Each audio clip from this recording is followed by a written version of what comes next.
Et j'accueille maintenant le député de la France Insoumise de Seine-Saint-Denis, Éric Coquerel. Bonjour et bienvenue. Bonjour.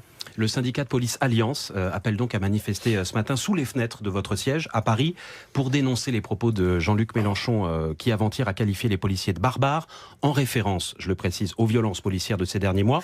Est-ce que Jean-Luc Mélenchon doit s'excuser ? D'abord, je suis quand même assez étonné qu'un syndicat de police puisse appeler comme ça à manifester devant un parti d'opposition.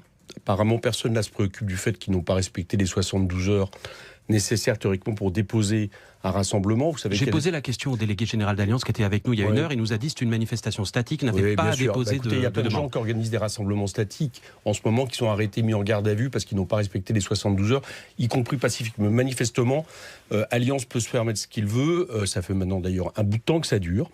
Et le ministère, en général, suit ses recommandations. On en parlera peut-être dans différentes affaires. S'excuser de quoi ? Ce qui a été dit, je vous entendais tout à l'heure continuer à répéter que les propos de Jean-Luc Mélenchon s'adressaient à l'ensemble des forces de police. C'est absolument pas le cas.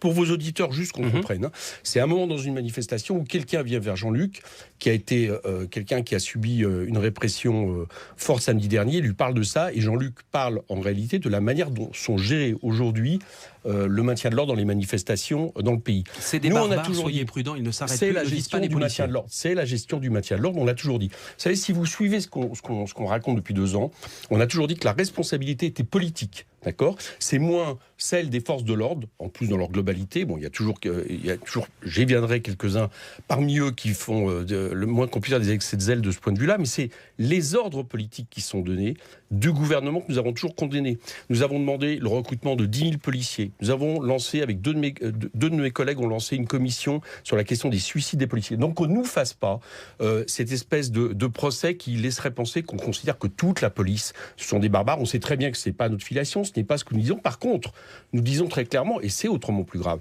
qu'aujourd'hui, la manière dont est géré le maintien de l'ordre dans le pays, par rapport notamment à des manifestations, gilets jaunes, syndicalistes, etc., s'apparente à une dérive autoritaire.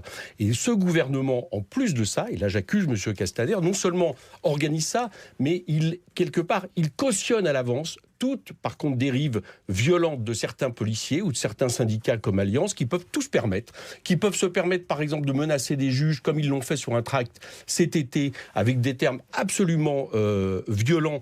Si des juges venaient à condamner des policiers par rapport aux manifestations de Gilets jaunes, là on n'a pas entendu M. Castaner, on n'entend pas Mme Belloubet.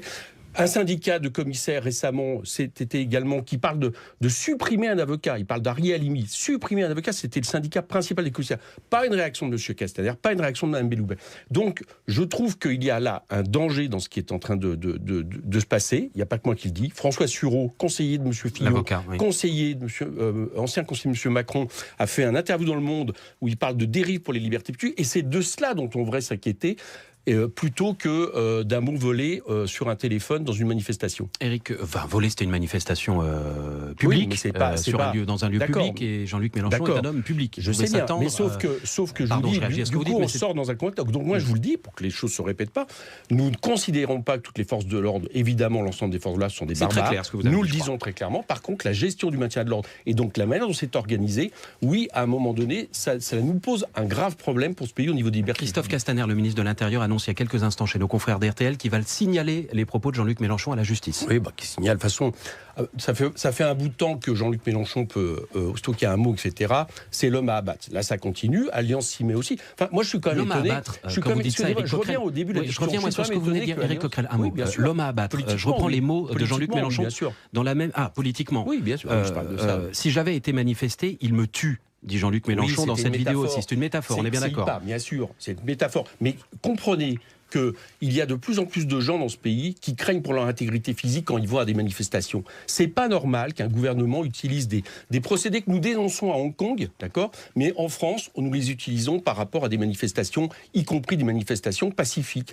Donc il y a une militarisation de ce point de vue-là et on ne pourra pas faire taire les opposants à ce régime à coup de répression. C'est ce qu'essaye de faire M. Castaner. Merci beaucoup, Éric Coquerel, député de la France Insoumise de Seine-Saint-Denis. Vous ne serez donc pas au siège de la France Insoumise. Non, parce qu'on ne veut pas céder à la provocation. A demandé aux militants de ne je pas serais être là. vous, je m'inquiéterais quand même qu'à le principal parti d'opposition dans ce pays, il y ait une organisation policière qui appelle à manifester sous ces murs parce qu'ils estiment qu'ils ne doivent Si pas vous avoir un aviez été jugement avec nous sur la tout à manière l'heure, Éric dont Coquerel, sont vous réprimées les auriez entendu que la manifestations. question a été posée à Alliance, qui était assis, D'accord, ok, très le bien. délégué général Merci tout à l'heure, beaucoup. à votre place. Merci d'être venu ce matin jusqu'à Merci. nous, Éric Coquerel.